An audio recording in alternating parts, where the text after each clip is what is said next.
All right, today this is the same day, maybe not for you. We're going to study more on these triads. So far we've had the major, G major.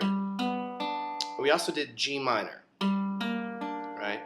But there's more than just majors and minor in this world. Major is root third fifth. A minor is root flat third fifth. Well, the only other note I can flat, because I can't flat a root because then I'd just be on a different chord. It'd be on F sharp, not G flat. The only other note I could flat would be then the fifth. Now here, I'm going to go pinky, 2, 1. So this is a root, flat 3, flat 5. Major, everybody's happy. Minor, someone's going to die.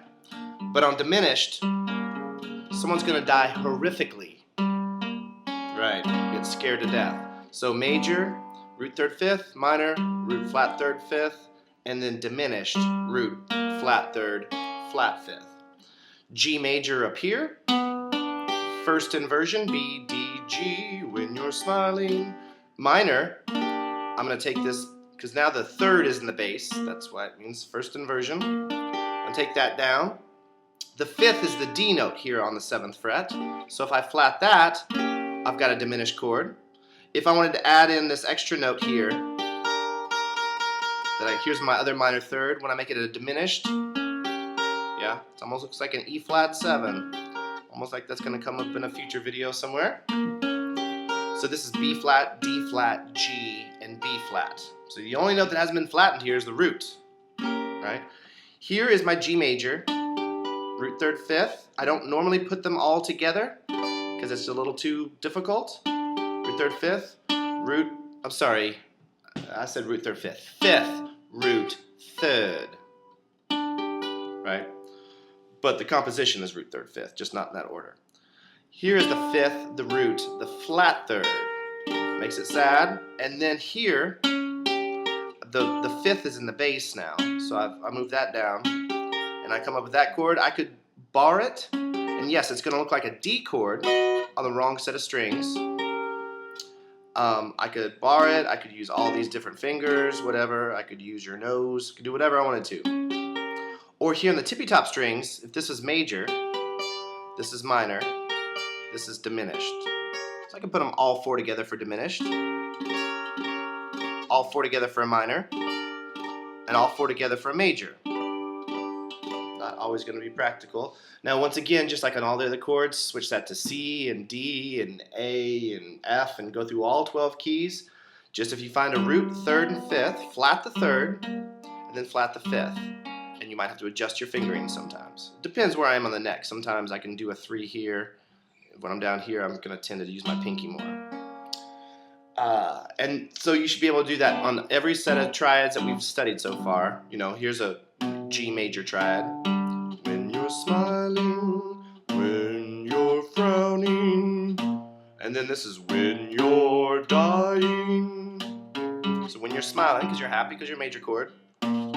Frowning because you're a minor chord, and then you're screaming in fear because you're a diminished chord. So do that on all your strings. The great thing about this is you really have to know which one's the root, which one's the third, which one's the fifth, and a little bit of chord theory, you can triple all the chords you know. Turn all your major chords to minors, then diminished chords. The opposite of a diminished is to be augmented, and the opposite of major is minor. And opposite of diminished, which is root flat third, flat fifth, is going to be root major third or natural third and a sharp fifth. Right. Cool. And I can do this several different ways. I could use different fingers. I could use a bar. I could use whatever fingers I want to. Try not to do that. G, B, and D sharp. You can think of that as E flat, or you can think of that as sharp, D sharp, either way. Now the great thing about augmented chords is that this is spooky in a different way. It's spooky almost in a beautiful way. I believe the children are the future. Spookiness, oh my God, he's really playing Whitney Houston songs kind of way. Just kidding, that's a beautiful song, sure. Augmented. And augment means to increase. So here I've got a major triad so far, but I increase the fifth. Good. And I'm going to call this eerily beautiful, because it's kind of spooky, but it's still real pretty. da, da, do. I also might call it the Roy Orbison chord. It's a nice little, scary but gorgeous too, somehow. The great thing about augmented chords is they're symmetrical. When I go G to B, that's a major third. How do I know that's a major third? Because I can do country roads. Now when I go B, when I had done a major triad, I went G, B, and then D. And B was a minor third. How do I know that's a minor third? Bad boys, what you gonna do? What you gonna do when they come for you? It's my theme song to Cops, right? And then when I went to D, back to G, that's a perfect fourth, or Here Comes the Bride. So G to B was a third, B to D was a minor third, and D to G was a fourth. Well, when I make this G to B, still a major third, but not to D sharp. B to D sharp is a major third. Country roads. And then D sharp all the way back to G is a country roads. So this chord is constructed with 3 major thirds. G to B is a major third, and then B to D sharp is a major third, then D sharp to G is a major third. If I try to put all those notes there, I come up with this chord, 5, 4, 4, 3, right? Watch your fingerings. Hierarchy of fingers, pinky in the bass. So G major, right? Augmented. Sometimes if I'm going to just get those 3 notes, I might just cheat and lower that down. And then I get G6, and G with a flat 7, as you're going to find out later on. That's going to be a real common cliche. Cool. If I'm up here on G, now here's my root, 3rd, 5th, 3rd, 5th root. Still waking up, 7 o'clock. 3rd, 5th root, first inversion. So here my D note is here. So I could slide that up, or I could use a ba. I could do whatever I want to. Use 2 fingers. Do whatever. As long as we get these 3 notes. And as it turns out, same darn shape. In fact, it's going to be the same darn shape up here too, and then all the way back to here. Because if each note has the same distance between it, this is me being distancing, then when you invert it, it'll be perfectly inverted. Cool. Now you might have said, hey, aren't diminished chords are inverted too? You can do those every 3 frets of built-in minor thirds. That's true, but that's a diminished 7th chord, and that's a little bit above where we're going to go. If you don't know anything about what I just said, ignore it, because then you won't have to ask that question. But diminished chords are symmetrical, but diminished 7th chords are symmetrical, and a diminished 7th chord is going to have an extra note because it's 7th chord. So a diminished triad is not symmetrical because there's only 3 notes, and the distance is, well, you can a flat 3rd and then a flat 3rd, but then a diminished 5th, so it's not perfectly symmetrical. Augmented chords are. As long as you get a G, B, D sharp, and G in your bass, then just follow the same shape up. Same thing would go for here. If I use these 3 notes, B, D sharp, G, I'm just moving those up in major thirds, and those are all your augmented triads. Once again, if here's G, convert this stuff. The great thing is once you convert one, you found them all. Augmented chords are really, really easy to get to. Sometimes the fingering's a little difficult, but they're really easy to find the inversions of because they're perfectly inverted.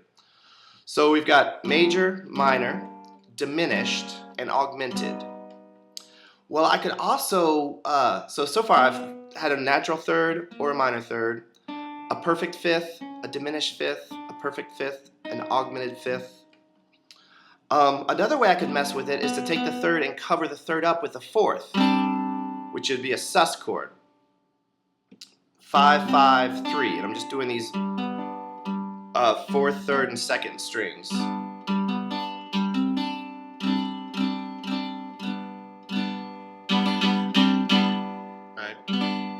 Sus. It's very similar to a C chord. In fact, you could go G, G, G, sus, G, G, G, G. There's really not that much of a difference. It's just this one note.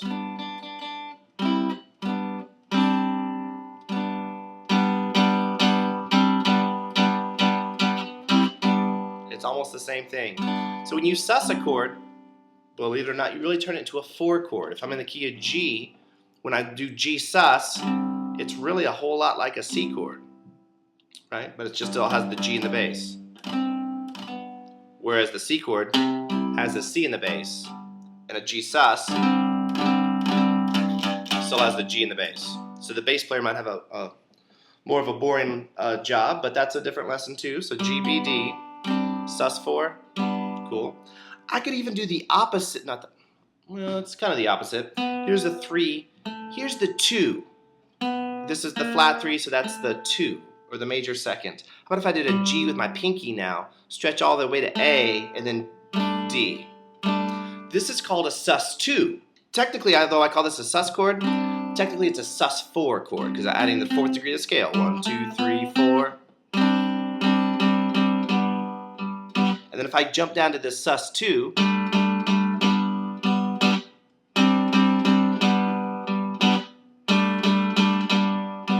like our John Lennon Woman song, you do have to readjust. So this isn't a great key to do it in. Now this whole sus 4, so I got a major, sus 4, one above it, half step above it, and then a whole step below it to the 2, which isn't as urgent because it's not a half step. Half steps are always more urgent, but it's still real pretty. So G, G sus 4, G, G sus 2. It's not always going to be easy to get that. I mean, it's not easy to jump to that real quick. Well, you might see this is on open chords. D, here's an open chord. And one of the first chords that acoustic guitar players learn how to play is where I go D, and this is my major third. I know that's my major third because this is D minor. And we've already done all these triads, and by golly, if this shape is not familiar by now, go back to lesson number 1 on triads. But this is D, whether I use a ba or just an open chord D, whether my thumb's there or not, I'm just ignoring that string. That's a sus 4, D.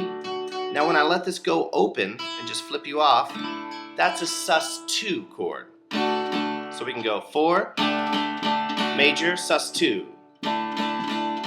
You might have seen this on an A chord. Sus 4, A, sus 2.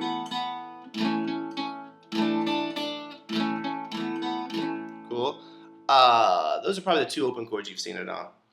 So when I go up to here to G major, if I want to sus, I put it on the pinkies on the bass now. In this case, the bass is the 4th string. I'm just covering up my half step. Here's my B. Wherever your third is, covered up with a half step, and that'll be. And then here the sus 2 would be this.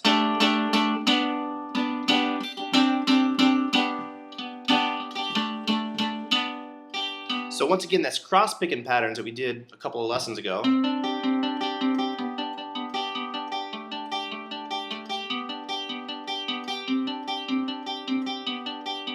Right, you get that 1, 2, 3, 1, 2, 3, 1, 2, and then cool. Then you're just noodling. You know, while the other guys are playing, you can be sort of like a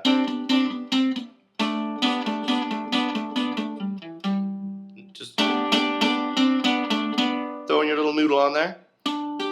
Here's my G chord. My sus chord is right here, which you might recognize. You probably knew that from just like an open A chord that I talked about, that sus right there.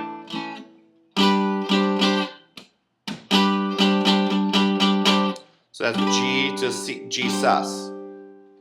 Right? And I call this the Christian chord. Why do I call this the Christian chord? Because it's called G sus. And when people say G sus, they really should be saying G sus 4 or G suspended 4. But we just call it G sus. You could also play a sus 2 though. And here I'm going to get this, if this is my D, G, B. So my sus chord's right here. And then I'm going to lift that finger, lift that ba up so I can come through and get this 10th fret, this A note. G, A is the 2. You can also think of it as a 9 later on, but I'm going to call this sus 2, not add 9. It's going to be a different chord that we'll study why later. It's always later, and I never tell you the answers now. Job security, I gotta keep you coming back for more. So this is G major, G sus 4, G major, G sus 2. G sus 4, G major, and I have to refinger G sus 2. G, G sus4, G, G sus2, G, G sus4, and have to refinger to G sus2. It's not a big refingering. So you should know major, minor, diminished, with or without a refingering, augmented, with or without all kinds of different fingerings here, sus4, and then sus2. And that should take care of all those other triads. Now, once again, I wouldn't, before you get anything further, I would really get these three strings together. And then this string too. So get your G majors, G minors, G diminished. Misspoke. G major, G augmented, G sus, G sus2. Alright? That's not going to be so practical to try to get back there. You can come up with some pretty creative ways to make some of these chords flow, because you might have to come up with, that's what alternative fingerings are all about. Where you've been, where you're going. But those should take care of the rest of the triads, and that's, as far as triads go, I think that's all there are.